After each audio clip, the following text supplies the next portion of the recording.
माननीय सदस्यगण, सभी का नमस्कार।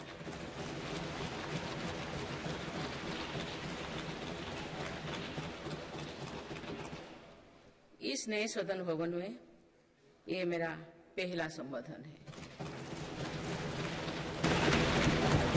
आज की अमृतकाल की शुरुआत में ये भव्य भवन बना है। यहाँ एक भारत श्रेष्ठ भारत की महक भी है। भारत की सभ्यता और संस्कृति की चेतना भी है। इसमें हमारी लोकतांत्रिक और संसदीय परंपराओं के सम्मान का प्रण भी है। साथ ही 21वीं सदी के नए भारत के लिए नई परंपराओं के निर्माण का संकल्प भी है। मुझे पूरा विश्वास है कि इस नए भवन में नीतियों पर सार्थक संवाद होगा। ऐसी नीतियां जो आजादी के अमृतकाल में विकसित भारत का निर्माण करेगी। मैं आप सभी को अपनी शुभकामनाएं देती हूं। माननीय सदस्यगण, ये हमारे संविधान के लागू होने का भी 75वां वर्षगांठ है। इसी कालखंड में आजादी के 75 वर्षों का उत्सव अमृत महोत्सव भी संपन्न हुआ है। इस दौरान देश भर में अनेक कार्यक्रम हुए। देश ने अपने गुमनाम स्वतंत्रता सेनानियों को याद किया। 75 साल बाद युवा पीढ़ी ने फिर स्वतंत्रता संग्राम के उस कालखंड को जिया। इस उत्सव के दौरान मेरी माटी मेरा देश अभियान के तहत देश भर के हर गांव की मिट्टी के साथ अमृत कलश दिल्ली लाया गया। 2 लाख से ज्यादा शिला फलकों स्थापित किए गए।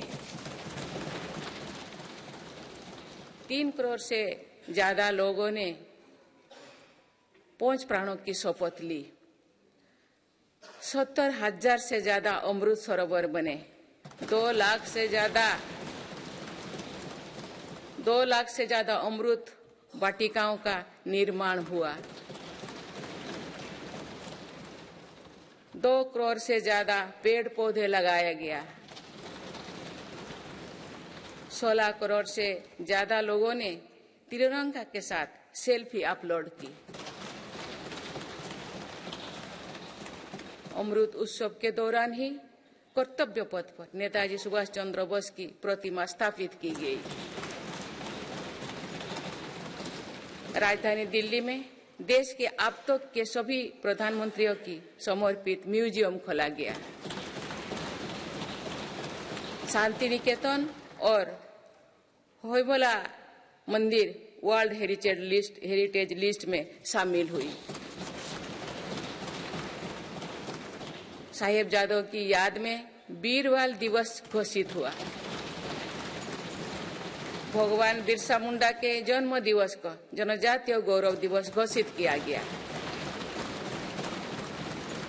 विभाजन की विभीषिका को याद करते हुए 14 अगस्त को विभाजन विभीषिका स्मृति दिवस घोषित किया गया। माननीय सदस्यगण, बीता वर्ष भारत के लिए ऐतिहासिक उपलब्धियों से भरा रहा है। इस दौरान देशवासियों का गौरव बढ़ाने वाले अनेक पल आए। दुनिया में गंभीर संकटों के बीच भारत सबसे तेजी से विकसित होती बड़ी अर्थव्यवस्था बना। लगातार 2 क्वार्टर से भारत की विकास दर 7.5% से ऊपर रही है। भारत चंद्रमा के दक्षिण ध्रुव पर झंडा फहराने वाला पहला देश बना। भारत ने सफलता के साथ आदित्य मिशन लॉन्च किया। धरती से 15 लाख किलोमीटर दूर अपनी सैटेलाइट पहुंचाई। ऐतिहासिक G20 सम्मेलन के सफलता ने पूरे विश्व में भारत की भूमिका को सशक्त किया। भारत ने एशियाई खेलों में पहली बार 100 से अधिक मेडल जीते। पारा एशियाई खेलों में भी 100 से अधिक मेडल जीते। भारत को अपना सबसे बड़ा समुद्री पुल अटल सेतु मिला। भारत को अपनी पहली नमो भारत ट्रेन तथा पहली अमृत भारत ट्रेन मिली। भारत दुनिया से सबसे तेजी से 5G रोल आउट करने वाला देश बना। भारतीय एयरलाइंस कंपनी ने दुनिया की सबसे बड़ी एयरक्राफ्ट डील की। पिछले साल ही मेरी सरकार ने मिशन मोड में लाखों युवाओं की सरकारी नौकरी दी है।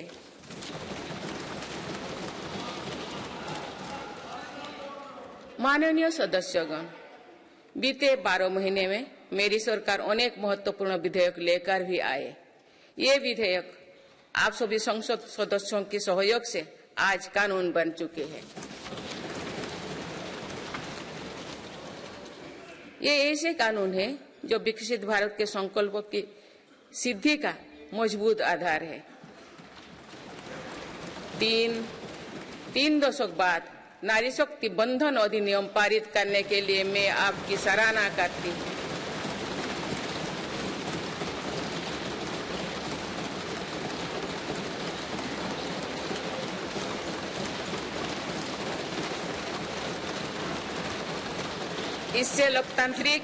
इससे लोकसभा और विधानसभा के महिलाओं की ज्यादा भागीदारी सुनिश्चित हुई है। ये वुमेनली डेवलपमेंट के मेरी सरकार के संकल्प को मजबूत करता है। रिफॉर्म, परफॉर्म और ट्रांसफॉर्म के अपने कमिटमेंट को मेरी सरकार ने लगातार जारी रखा है। गुलामी के कालखंड में प्रेरित क्रिमिनल जस्टिस सिस्टम अब इतिहास हो गया है। आप दंड को नहीं अपितु न्याय को प्राथमिकता है। न्याय सर्वोपरि के सिद्धांतों पर नई न्याय संहिता देश को मिली है। डिजिटल पर्सनल डेटा प्रोटेक्शन अधिनियम से डिजिटल स्पेस और सुरक्षित होने वाला है। अनुसंधान नेशनल रिसर्च फाउंडेशन अधिनियम से देश में रिसर्च और इनोवेशन को बल मिलेगा। जम्मू और कश्मीर आरक्षण कानून से वहां भी जनजातीय समुदाय को प्रतिनिधित्व का अधिकार मिलेगा। इस दौरान सेंट्रल यूनिवर्सिटी कानून में भी संशोधन किया गया। इससे तेलंगाना में सरोक का सेंट्रल ट्राइबल यूनिवर्सिटी बनने का रास्ता सुगम हुआ। पिछले वर्ष 76 अन्य पुराने कानून को भी हटाया गया है। मेरी सरकार परीक्षाओं में होने वाली गड़बड़ी को लेकर युवाओं की चिंता से अवगत है। इसीलिए ऐसे गलत तरीके को सख्ती के लिए नया कानून बनाने का निर्णय लिया है। माननीय सदस्यगण, कोई भी राष्ट्र तेज गति से तभी आगे बढ़ सकता है जब वो पुराने चुनौतियों का पूरा परास्त करते हुए अपने ज्यादा से ज्यादा ऊर्जा भविष्य निर्माण में लगाए। पिछले 10 वर्षों में भारत ने राष्ट्रहित में ऐसे अनेक कार्यों को पूरा होते हुए देखा है जिनका इंतजार देश के लोगों को दशकों से था। राम मंदिर के निर्माण की आकांक्षा सदियों से थी, आज ये सोच हो चुका है।